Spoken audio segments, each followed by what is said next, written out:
Awesome. So, guys, I'm so excited today. Welcome to the next Pina Bush Masterclass. Today, we've got Angie House with us today, which I'm so excited about because she was a past Paradise intern. She's one of the OG Pinas. And now she's off there doing her own thing. And she is taking a page out of a book I love, which is mentorship and internships and making sure that people are really ready to enter the workforce. So Angie is a powerhouse content writer and copy editor. She is the course instructor and founder of The Right Path, which is a writing development program, which is created to help aspiring freelancers build the writing chops needed to get into the industry. I love that she focuses on how to just get the writing out there, because I think that's one of those things that a lot of people don't speak about. And she's super passionate about mentoring aspiring freelance writers to help them get set up for success from the ground level. So welcome to our masterclass on content writing, okay, and how to become a confident content writer. So without further ado, I'm going to introduce Angie and I'm going to let her take over. So here we go. I'm going to go ahead and make you the full screen. Thank you, Anna. I appreciate you having me. I'm super stoked to get this masterclass going on how to become a confident content writer. So if you joined us in the live, you got a little glimpse into a couple key points that we're going to touch on and expand on those things today. So without further ado, let's just go ahead and get started. How to become a confident content writer, an easy to follow step-by-step approach for getting started as a content writer with me presenting. So if you are in this masterclass, you're in the right place. If you are new to online content writing, that can be any capacity, whether you're just writing social media captions right now, looking to get into more writing opportunities with blog posting and things like that. So if you're looking for more writing opportunities, and if you're wanting to just simply improve your writing skills, whether you're doing email newsletters and writing return emails for inbox management for clients, anything that has to do with communicating and writing, this will help you get rolling along and better your skills for that. So if you are in one of those categories, you're in the right place. All right, so what you will learn today is, number one, how to just simply create a writing habit that is sustainable to uphold. A lot of times people want to be writers and they have no idea how to get started into just having a writing practice. So we're going to talk a lot about that today. We're also going to talk a lot about how to develop a system for the creative process of writing. As Anna mentioned, a lot of times that's where the writer's block and things like that come into play, where if you're staring at a blank screen, it can be a little overwhelming. So we're going to talk about how kind of getting a system set in place for getting those creative juices flowing, and that way you're not reinventing the wheel every time. And then finally, we're also going to establish, we're going to talk about how to establish a writing portfolio. So it's kind of a chicken and egg scenario. What came first, the chicken or the egg? A lot of times there will be situations where you want to apply for writing jobs, but they require a writing sample, and you don't have any writing samples. So, you know, you send them a random thing here or there, maybe a social media caption you wrote, and that just doesn't, you know, cut it. So we're going to talk about how to get some writing samples going under your belt if you don't have any yet, and then how to kind of strategize to create more advanced writing samples. All right, so anyways, the introduction Anna gave was pretty thorough.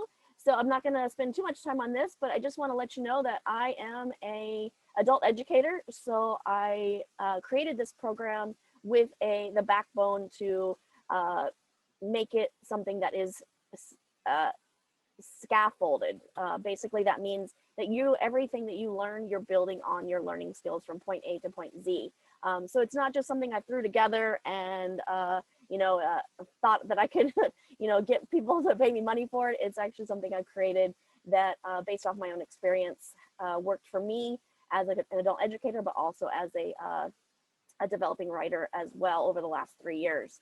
So, you know, I started in academic writing and quickly progressed into content writing, and now working in more of a content editorial and strategist type of role, as well as running the Right Path program. So just to give you a little bit insight about my background and history there.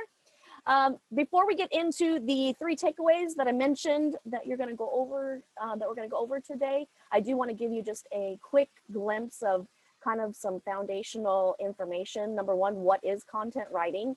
We talked about this in the live before, if you attended that, but I'll go into some of the differences between different types of writing, what falls under content writing, most of the common types of content writing, and the skills really that are required to be a good content writer, what's important to know, what you're going to be spending your time on as a content writer, and things like that. All right, so diving in, what is content writing? Content writing essentially is all the types of content that brands and companies need to be visible online. So that could be something that's being created for the brand of the company, or that they're creating in-house.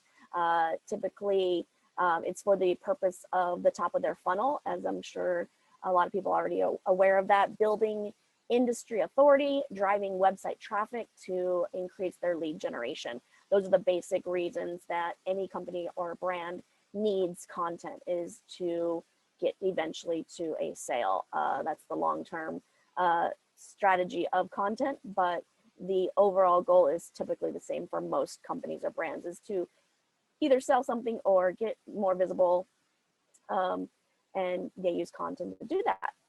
Should be a part of your overall content marketing strategy, which is under the umbrella of digital marketing. As Anna mentioned, we do a lot of social media management and marketing training in the Pineapple Hustle and what was formerly the Paradise Interns bootcamp. So a lot of that content and whittling that down into actual content marketing from the course content is where that falls. So content writing just happens to be one piece of that puzzle. All right, am I talking too fast? Hopefully, slow down a little bit here. So the most common types of content writing, obviously what we already mentioned, is blog posts and articles. That's the big bulk of content writing. Social media captions do fall under content writing. However, it's kind of like mini blog posts. So you want to make sure that, if you are doing social media captions, that you have a purpose for them. Let's see here, I got a message in the chat. Okay, good deal. Okay, moving forward. So other common types of content writing. Sorry, I'm stumbling over my words a little bit. I'm kind of excited because this is this is my area of expertise, so I love talking about it. But other types of common content writing pieces would be ebooks. Sometimes you'll see those also as big guidebooks or ultimate guidebooks, how-to guidebooks, and those are like huge pieces of content that you take and really expand on and get comprehensive about a topic and all the pieces that are attached to that topic. So those are really cool. Those can also be considered pillar blog posts as well. Just to kind of side note that a little bit, those kind of go hand in hand. A big difference that you'll see with those, if it's a pillar post versus an ebook, sometimes they turn it into a PDF type of document. So just to kind of go into that. And then white papers are more of data driven pieces where you are really diving into a piece of an area of an industry, and you've got data backed by statistics and all kinds of numbers. So those are really important pieces to have in your content strategy, in your content plan as well. But as a writer, those are a little bit more advanced, as well as with, ultimate pillar pieces and stuff like that. So the best starting point that I've found for most writers to dive into is the blog posts, social media captions, and then newsletters. Are a lot of times you can build your skills with newsletters from repurposing content from a blog post or things like that. And then finally, technical writing can be 2 different avenues. Technical content writing, though, is where you are really diving into the tech industry or anything financial related, very specific niche related topics mostly having to do with technology, financial, stuff like that. Another aspect of technical writing that a lot of people try to bulk under content writing, which it kind of has its own category, is just technical writing, not technical content writing. So, you know, semantics on that a little bit, but there are two differences. Technical writing can be user manuals, instruction manuals, things like that. So that's what technical writing is. And then the most important piece here, what kind of skills do you need to be a successful content writer? So the biggest skill that I see, aside from just having a passion for writing and wanting to be a really good content writer or just a writer in general, is having a thirst for knowledge and being really resourceful and a good researcher. So if you can become a master at Google, that's our primary search engine that, you know, 90+% of people use right now. Don't quote me on that statistics, but I'm pretty sure there's not a lot of people using Bing or Yahoo or anything like that out there any longer for the most part. So just becoming a really hyper Google master is super important. So that kind of falls into resourcefulness as well, because if I give a writer a topic to write about, I expect you to go a full deep dive in the deep end and figure out what the subtopics would be. You know, are people searching for that? What kind of search results are they getting? Stuff like that. So that is the number one thing kind of that underlines what a good content writer needs to have as a skill. And that is one of the underlying things that is a big part of the right path and what I teach. I don't teach direct research skills. I teach it through learning by doing. And that's what the program consists of entirely. It's all learning by doing. There's not a ton of lecture. It's mostly what topic we are looking at, and you dive into it and go research about that topic. And then I give you kind of the guidance to do that. So other things that are really important as a content writer is to be a really good communicator. This is really important, not only to just work with your clients and get the information you need from them about their topic and what kind of things they want to write about for, you know, like their blog or their newsletter. So you aren't missing the boat on, you know, specifics of what their end goal is. That kind of falls in line with also the ability to follow directions. I give the students in my course tons of opportunities to succeed at following directions because I give them enough information to get to the next point. And then it's up to them to be able to have the courage or bravery, just like it says here as one of another skill to be successful is having the bravery to ask the right questions. And so, you know, this is kind of a controversial thing. No question is a dumb question. Well, you know, if you're in the camp of, well, that's not entirely true, I'm sort of in a half and half of that camp, just being an educator. You know, I want my students to be asking me questions that are based on the research they've already done to try to find the answers to that. And those are really important skills to have just as a writer in general, to be able to find the answers on your own and not be afraid if you can't find them to tell me what you looked for and reason why you couldn't find it and maybe the gaps that needed to be filled in. So then with that being said, the final couple things I have on this slide, as there's tons of other skills, but these are the most important I felt as going through the program with my students and seeing what was important that as a client.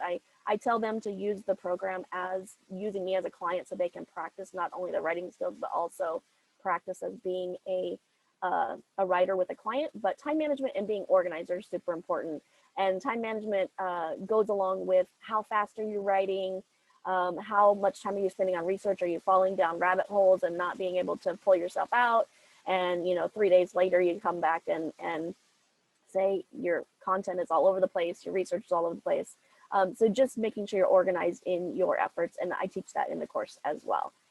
Okay, so at this point, do you still want to be a writer? Let's prove it. Let's get into the meat and potatoes here. The most, like I mentioned before, the biggest thing about becoming a writer is actually writing. And so I love this quote by Nora Ephron.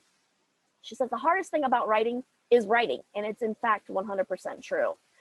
Sitting down to write and taking the time and effort to put, the time needed to invest in your skills to be a good writer is usually the hardest part, is just sitting down to do it. Where do I start? Where do I begin?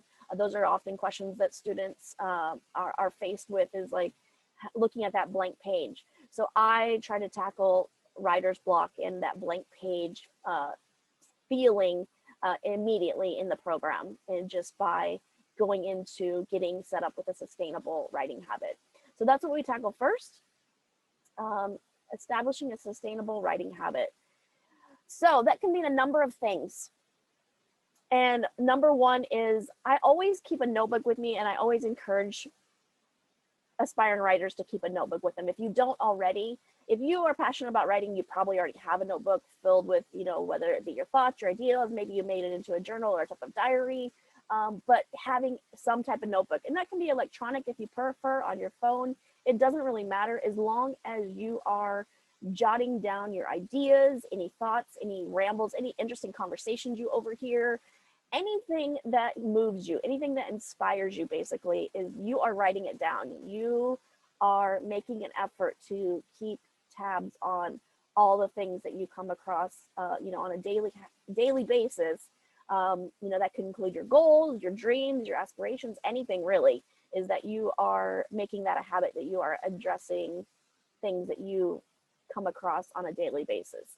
And going from that helps you to make it a habit, because you're doing it on a daily basis, obviously, but also it starts to force you to look for inspiration all around you. This is really important, because when you start to sit down to actually formulate your writing and make it more of a structured effort, you have things that you can tap into as a resource of your own, from your own gatherings. So like I mentioned already, this could be just a simple journal that you keep. Your notebook turns into a journal, and you have some type of structure that you've placed on yourself there. Maybe you're using writing prompts. Sometimes memories are a good place to start with people, because it's something that you're sharing about yourself. So you're kind of killing two birds with one stone. You talk about your memories, and you start to write about your memories and practice writing those in various ways, whether it could be a dream, it could be an actual memory of your childhood. Reviewing books and movies that you really love or that you felt passionate about is another one that is a good place to tap into sharing your opinions and getting your voice out there. Start getting a feeling of how you write, what types of words you use. Your word choices are really important in developing your personal writing voice. So start to explore those types of things, getting outside in nature, visiting museums, looking into various art forms, whether it be performing arts or, like I said, going to a museum and looking at the art that they have there, whatever exhibits or displays they may have.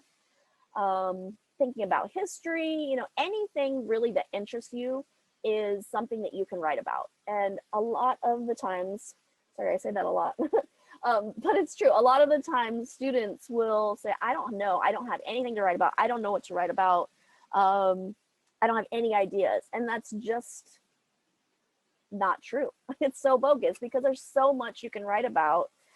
It's just a matter of having these kind of ideas in your mind of getting to know yourself and know what you like. What movies do you like? Okay, I'm going to watch, I'm going to watch this movie on Friday, and with the intention of actively watching it, knowing that I'm going to take notes as I write it, and maybe things that inspire me or that I hated about it, or maybe it could be just a simple review of like a summary of the book or movie.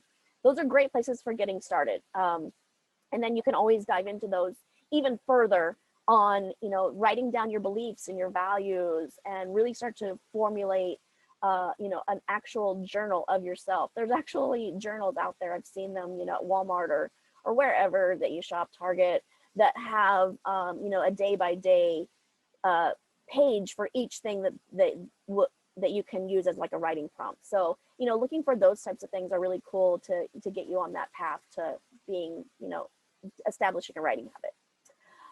Okay, and then finally, with that, you can start to think about more of the creative writing process. So you've got all of your ideas and your inspiration, you've got a journal going, a notebook going. And then you start to think about, okay, well, how can I structure some of this writing to make it for not only myself, but for someone else I can share it with.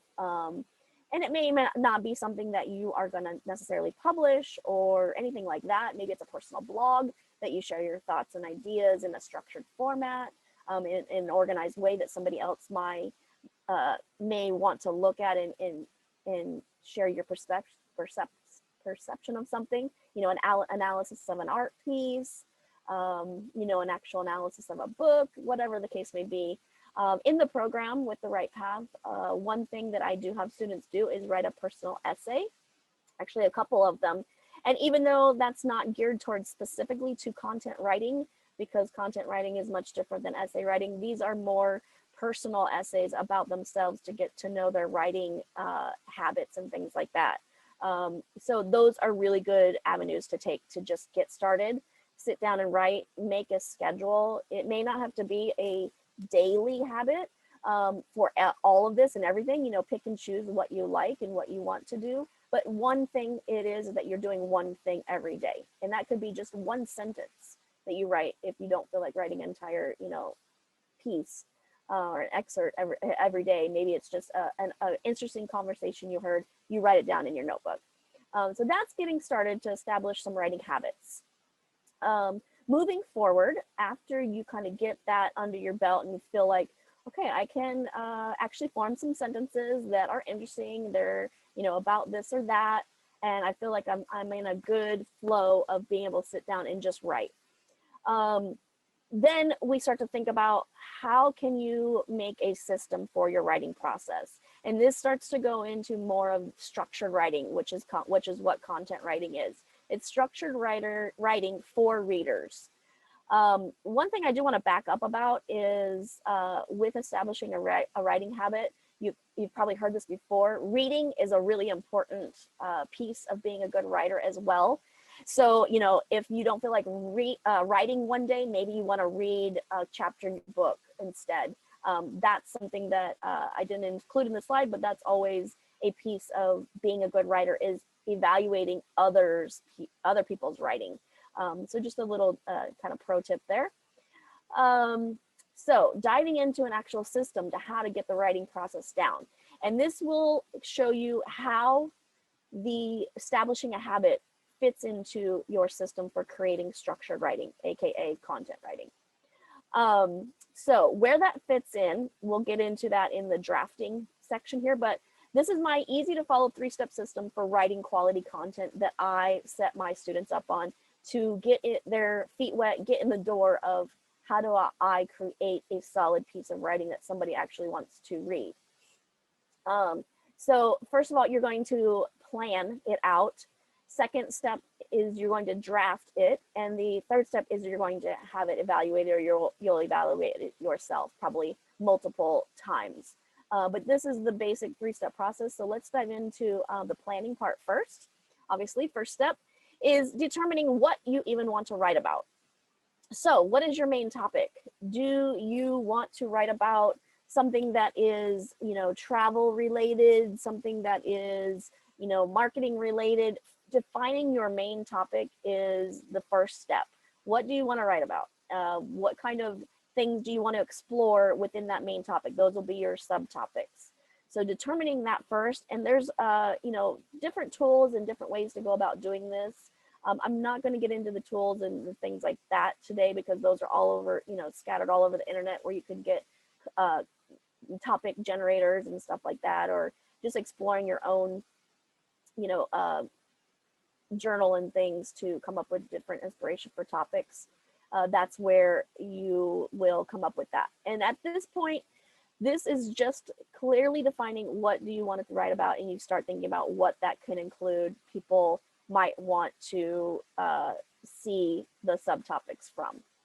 So an example might be, let's use this presentation, for example. If we were to turn this presentation into a blog post, determining the topic would be kind of the title of your topic is how to become a content writer. So that's our main topic. Then we're going to explore subtopics such as, what would people want to know about becoming a content writer? Well, they want to know how to get started. They want to know, is there a system I can follow? And then they want to know, how do I get myself out into the industry and actually start making money to do this, right? So these are the three things that our subtopics are for this particular presentation, which follow the same exact order of what a blog post is going to entail. So you go to the next step with research. You get your information and you start gathering your data, researching on Google, going into what people are looking for and what you think people might want to know regarding your main topic within the subtopics. Start gathering that information. What I do is I just start a Google document with all the information that I find under each subtopic, and I start gathering what makes sense under those subtopics and kind of divvying out where the information I'm finding and what articles maybe I'm reading about the topic and placing them under each subtopic. At this point, I've done nothing but explore my subtopics and research that information. Like a pro tip where people kind of get caught up on certain things in the planning is, oh, I have to do all the keyword research, or I have to do, the headline. I have to do all this stuff first before I even start planning my subtopics. And that's just something that is a cog in the space of getting stuff on paper. So that's why I do this type of plan first, and I don't worry about keyword research at this point.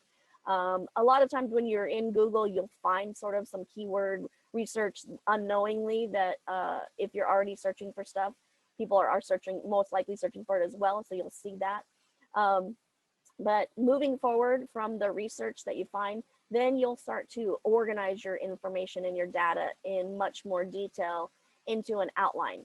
So from the subtopics, you probably already have an outline created just by the sheer nature of how those subtopics will flow.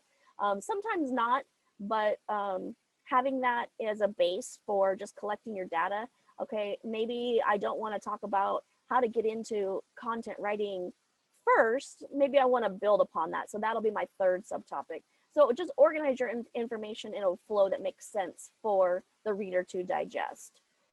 So that's the next step. And then you move on to the drafting, which is the hardest part for every writer. No matter how seasoned of a writer you are, the drafting is the hardest part. So my signature program, what I teach that a lot of people do not teach, and this is kind of, a glimpse into the world of content writing of how to just get content out there faster, is I have my students exercise free flow writing. And what that means is that you've digested a topic so much that now you close Google and you just write as much as you can about it under each subtopic. So you're sort of doing mini blogs, almost as if you were writing a social media caption about one specific topic where there's not a lot to go further on. There may be some tiny subtopics under those subtopics, but those are just key points that you're going to hit, and you want to make sure that you keep all your information organized in that way as you're free writing. So I have my students do that, and that seems to be hugely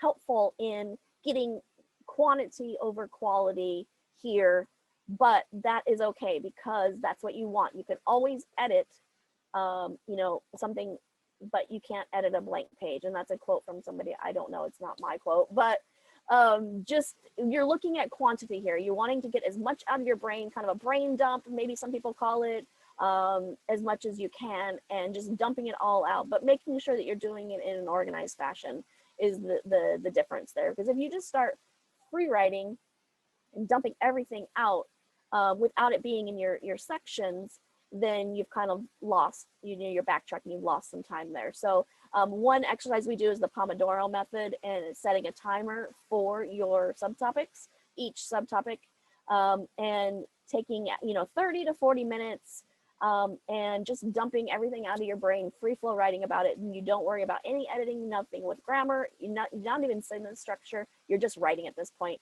And that is a really excellent way to just get the topic content out of your brain.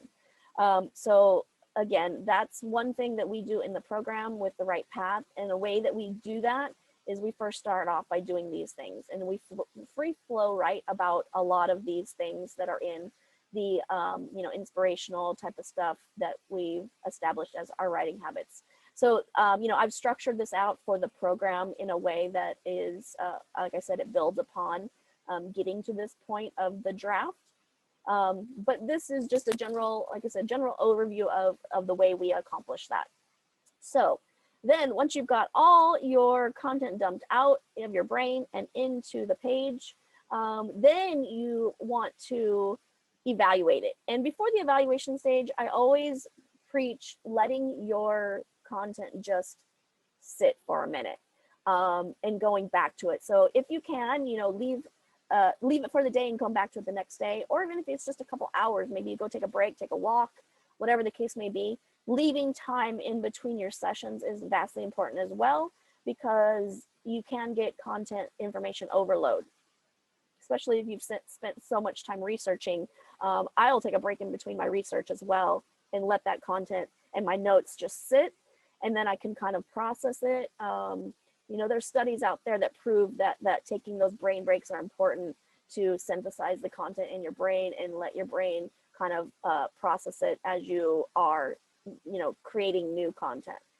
And that's really what you're doing. You're creating new content out of something. You've probably seen where movie script writers or whatever they're called, I don't know their names, but they'll go and pitch their movie where it's like, Jaws meets Gilmore Girls or whatever the case may be, and they synthesize that into something new. That's really what you're doing as a content writer as well, in some type of fashion. So after you've let those pieces breathe, you want to come back to it with fresh eyes and start the reviewing of what you dumped out and weeding out what's good, what's not. So this is where you start to get your ugly first draft, is what a lot of people call it. And this is really important because you are looking at your content in a way of, okay, do the sentences make sense? Is the flow right?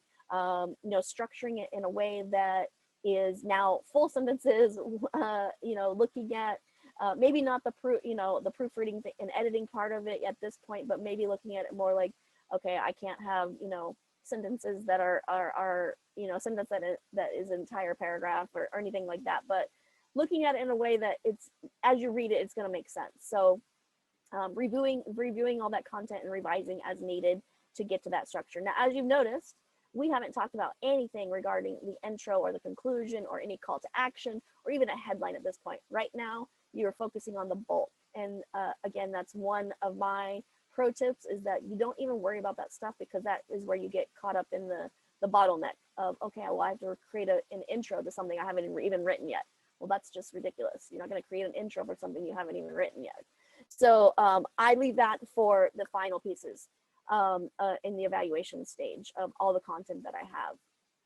And this is an important piece because maybe you're collecting notes and things like that for those areas. So you want to leave sections of that in your Google document or wherever you write for ideas you have about what you might include in your intro.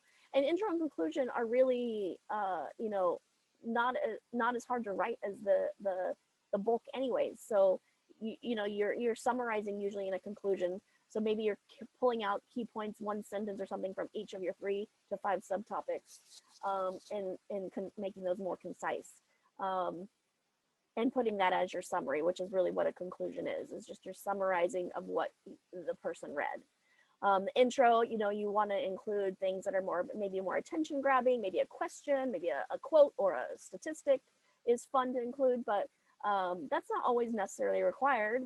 But it's good to have, if you come across something, it's good to have that section ready. What I do is I'll put a table, insert a table into Google document and just have it as intro. And then I know what I'm going to insert in there for some ideas of what I might include for my intro.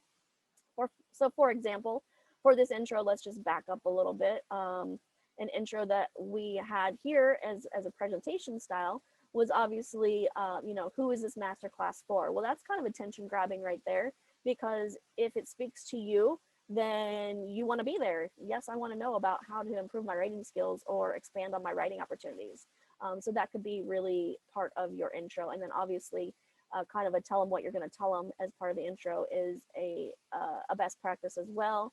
Doesn't always get utilized, but it's good to have that as part of your intro sometimes to just transition your content. You'll see a lot of times on blog posts where it says, here you'll learn about, or here you'll read about. That's kind of the transition for that. All right, so moving forward, let's go back here.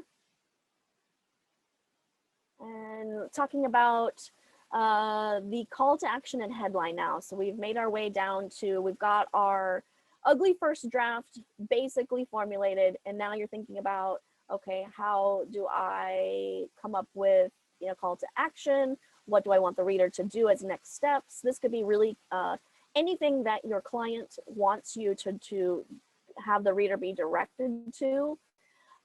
It could be a soft call to action where it just says, hey, check out this next blog post for more information. Or it could be a hard call to action where it's like, hey, you've read you know, about how to become a content writer. Do you want to learn how to become a content writer now and actually go through the steps to take that action? And you're selling something more on a hardcore basis of, okay, here's the program, check it out, call me, you know, let's set up a time. Those are more harder calls to action. And then you want to start thinking about, okay, you've got your main topic, and all this time you have some type of working headline, right? Working title. You don't just out there not writing, knowing what you're writing about. That is what your main topic is.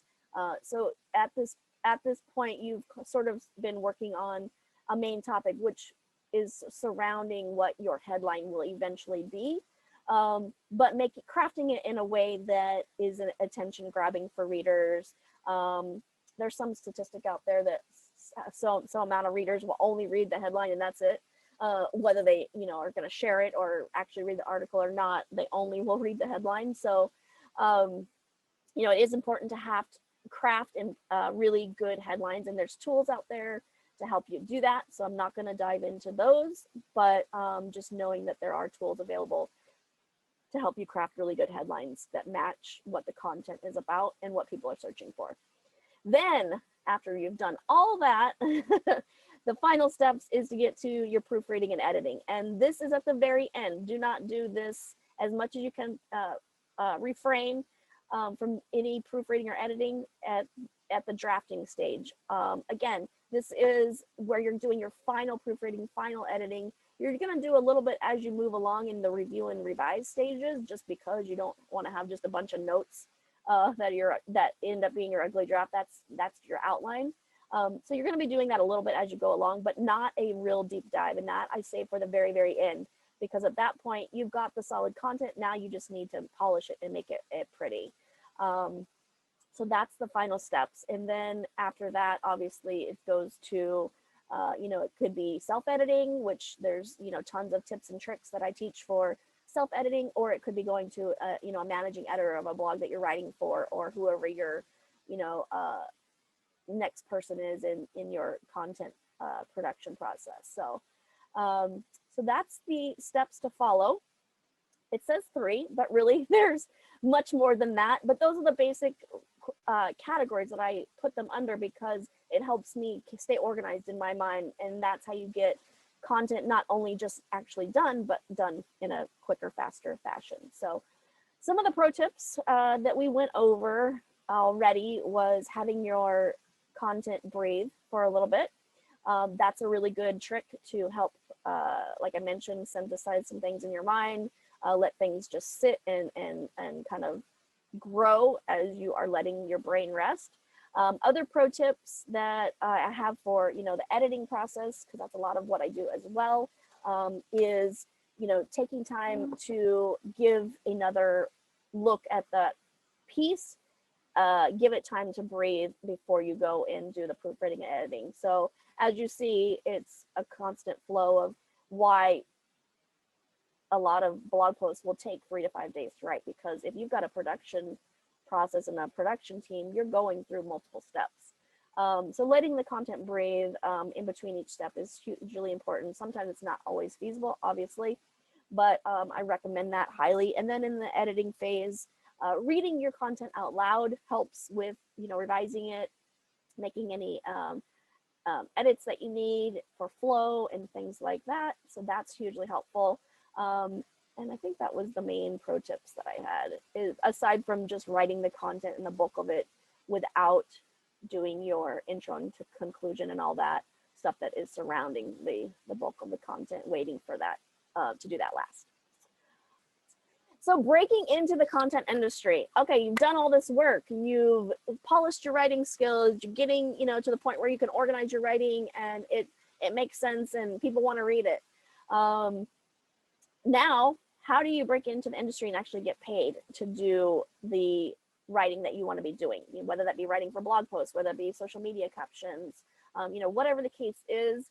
I focus primarily for the new beginner writers on blog posts because it's an easy tackle from transitioning from personal essays into blog post writing, the way that I set the program up. So that's what I focus on the most. I don't teach technical writing. That's far outside my scope, obviously.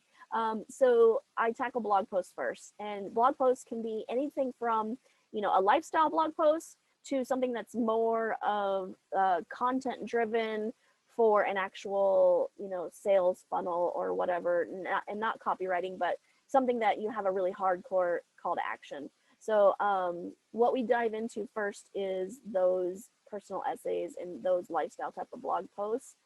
So creating writing samples is the next step.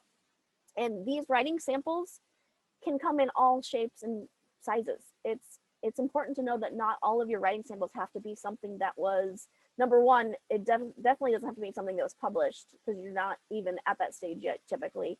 And it definitely doesn't have to be something that you were paid to do. So writing samples can literally be anything. I think when I first got started, my writing samples were all academic based because I had nothing at that point besides some academic writing and some maybe personal blogging that I had done. So there was nothing in between to fill in any gaps. And that's where I saw a huge need for what this program is all about as well, is filling in those gaps. But knowing that your writing samples can be some personal blogging is important to know, because you can do that on your own. One tool that we use in the program is Medium, and that's medium.com. It's a personal blogging platform.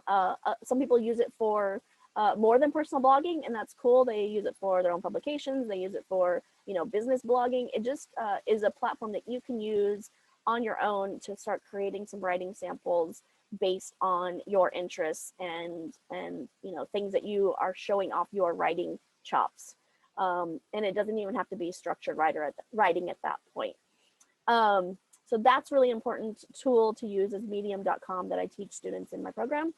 And then really, again, what you're wanting to do is just show the breadth, the depth and quality of your writing.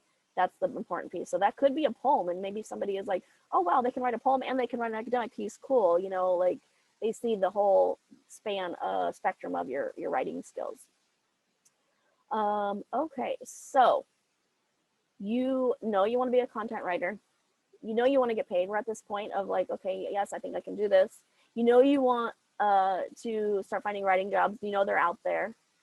That you already know people that are out there achieving success and getting paid to write blogs for people or newsletters and what have you. You see these jobs advertised everywhere. So then what? Then what do you do? Okay, well, let's talk about it. So with the personal blogging and the creative writing, start by showcasing yourself in your writing samples. This is something that is overlooked. I feel like it's very underrated, that sometimes all a client wants to see is that you can create a structured piece of writing. So yes, you're going to be maybe offering a personal blog post as a writing sample, but you're doing it in a structured fashion where you have a main topic, you have something that you want to share about, that main topic, and you create it in a structured way. You're not just writing about, what my day was like, what a journal entry of, my goals are. Those are not writing samples. Those are working up to get to the point where you can create a structured writing sample. So when I say personal blogging, that doesn't mean journaling. That doesn't mean writing prompts and diaries and all that. Personal blogging is you're writing still about a specific topic. That can be a personal story about a specific topic, And that's what we tackle in the program with the right path, but it's still structured writing. So, you know, those are easier pieces to tackle because you're tapping into what you already know, you, yourself, you know you best. So that could be a travel experience you had and what you want to share, 3 takeaways about that travel experience and what can help somebody else.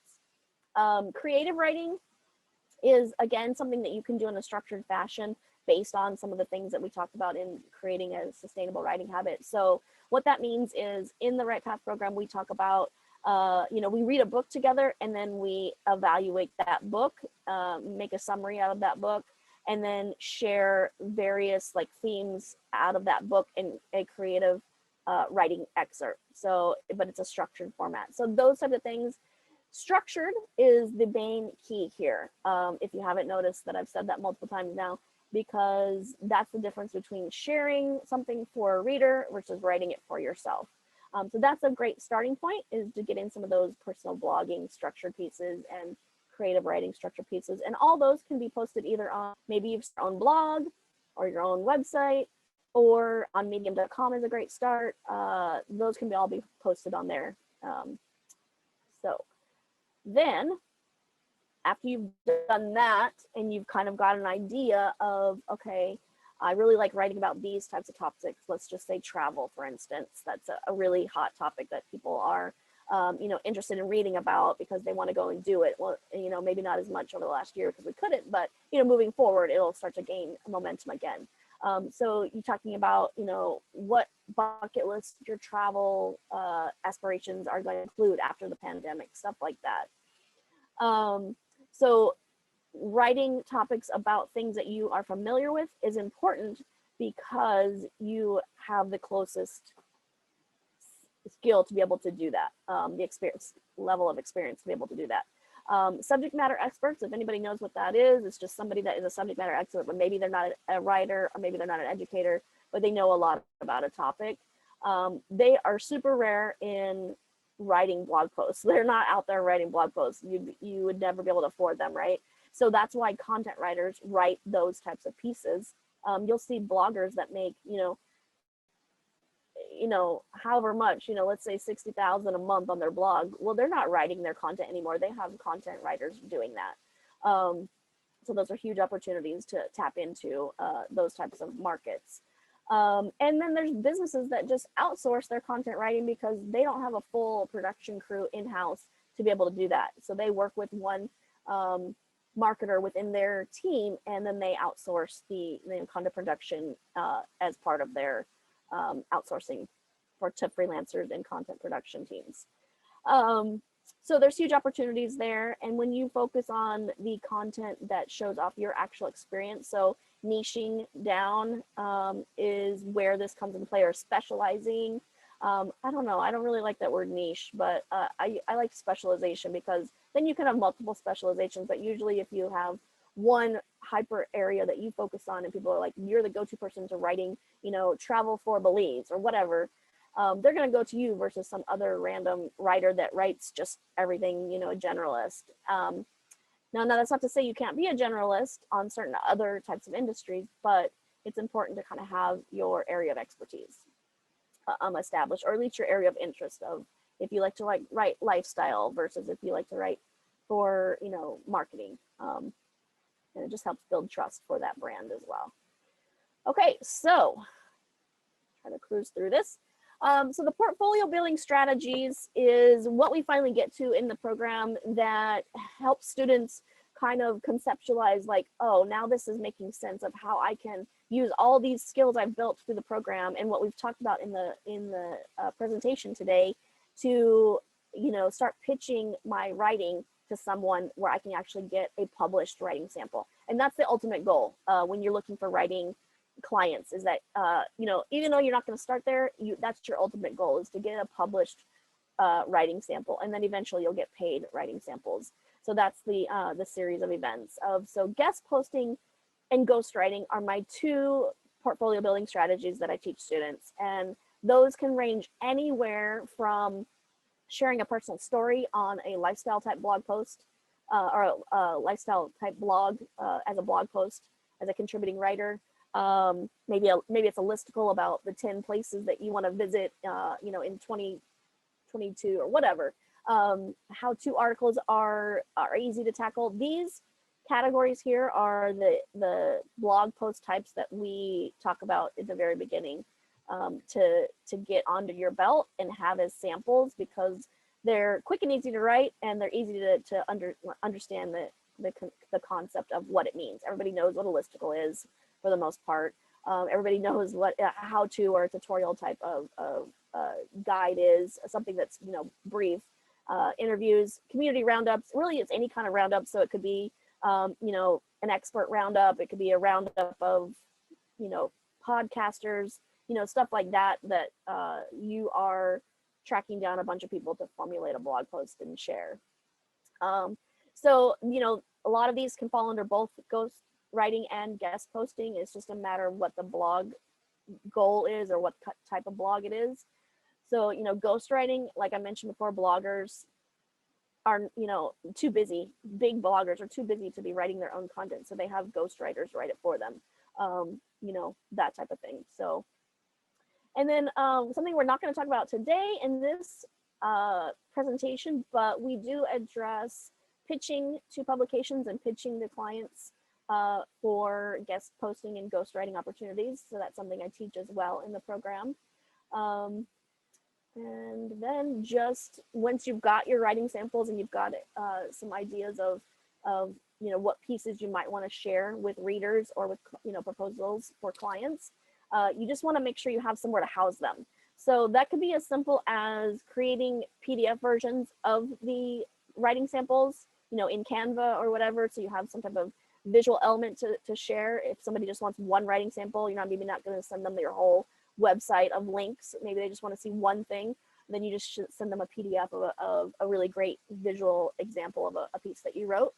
But I always recommend just having a house to put all of your portfolio assets. So that includes all your links, any PDF versions you've created. Those are really great to have. That would include your resume, your mission statement, your objective of why you want to write for other people or just be a content writer in general. And then keeping the backup pieces of those for yourself, but also to have live versions that you can share with people and clients, because it's important for them to know that you know how to use the tools necessary to become a good content writer. And Google Docs is a huge part of that. In the industry, that's what most people use.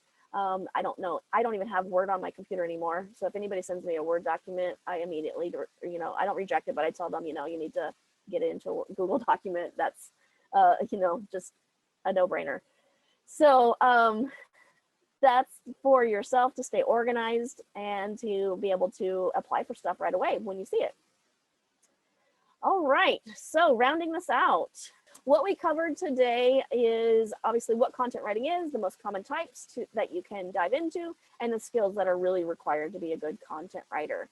We talked about how to make writing a sustainable habit, how to follow a system for the writing process based off of those habits and tapping into those skills, and then how to establish a writer portfolio is super important to be able to get out there and get some paid gigs. Resources for further learning, that's something that you can reach out to me if you want to talk about what the Right Path has to offer and what it all entails.